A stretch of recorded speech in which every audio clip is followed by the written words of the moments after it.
John, I suppose looking at the league table tomorrow night, it's a massive 3 points up for grabs against Sligo, isn't it? Yeah, it's huge. I think our next run of games is going to be massively important to try and pick up as many points as we can to start climbing the table. Obviously disappointed to drop back down after getting ourselves off the foot of the table, but it's obviously still relatively tight and still all to play for. It's ironic, Sligo were the last team to obviously score here at Oriel.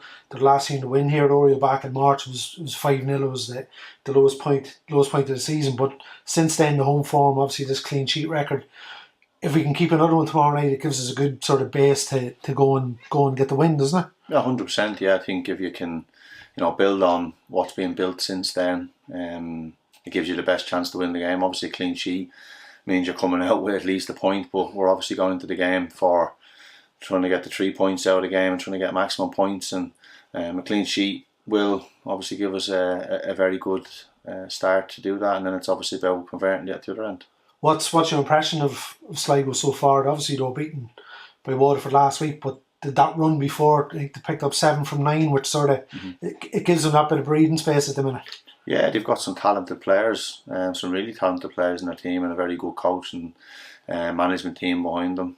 So yeah, they're going to be a real threat. Players like Hartman, Mali, who was here, obviously Chapman scored some good goals. So they've scored some really good goals from distance. So it's important we get out and block shots, and we make sure we don't allow them to get free space.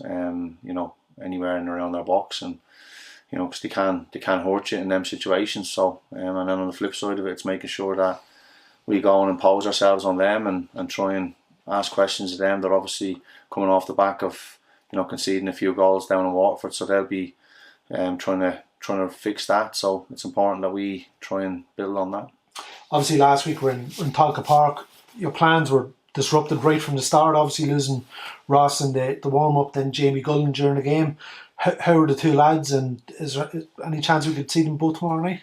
I think they're obviously doubtful. Yeah. Being honest, I think we'll obviously give it as much time as possible. It's still over 24 hours to kick off, so we won't rule them out just yet. I usually like to name the team the day before, and so everyone's clear, but I've kind of given it an extra little bit just to see if anybody comes back and if anybody's available. Obviously with the break coming up, so they'll have time. We'll make a decision on that tomorrow, whether we take a risk or not, and I would say it's probably 50-50 at the moment, and we'll obviously just have to see how that kind of develops over the next couple of hours or couple of days, next 24 hours even. The flip side, Robbie Benson obviously came back last week. How important is he going to be for you, going forward? Oh, massive! Yeah, he's a huge player. He's got huge experience in the game and in the league here, and fantastic player, huge ability. I think having him back in the fold and back available is a big one for us. Obviously, as you mentioned, losing the likes of Jamie's disappointing, but Robbie coming back into the fold is huge. Robbie Mahon, could arguably make the bench. He's another one he's had a couple of days training, so he's one that again has really good talent and can affect the top end of the pitch for us. So hopefully we can have him back involved as well at some stage. Louis Ainsley, Zach Bradshaw, they were both missing last week. Louis obviously on international duty, he's back now. You hoping to have both of them in the squad?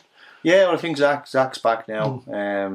Obviously he went away as Nana's not well, and he went away to see her, so it's good to have him back. And obviously Big Louis back from international duty as well, which is available for selection. So yeah, we've got good selection problems ahead of tomorrow, and obviously a couple out, which that doesn't help. But we have what's in the changing room, what's available.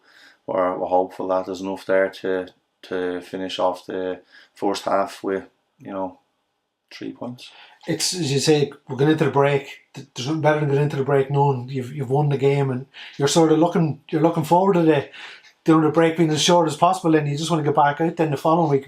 It'd be nice if we could finish off with 3 points tomorrow night. Yeah, of course. I think that's obviously the plan for every team going into tomorrow, is to try and finish off on a high, and Sligo will be coming here buoyed by the fact that they had such an impressive performance and result the last time they were here, and it's important that we send them back to Sligo with nothing, and if we can do that, then we'll be going into the break happy.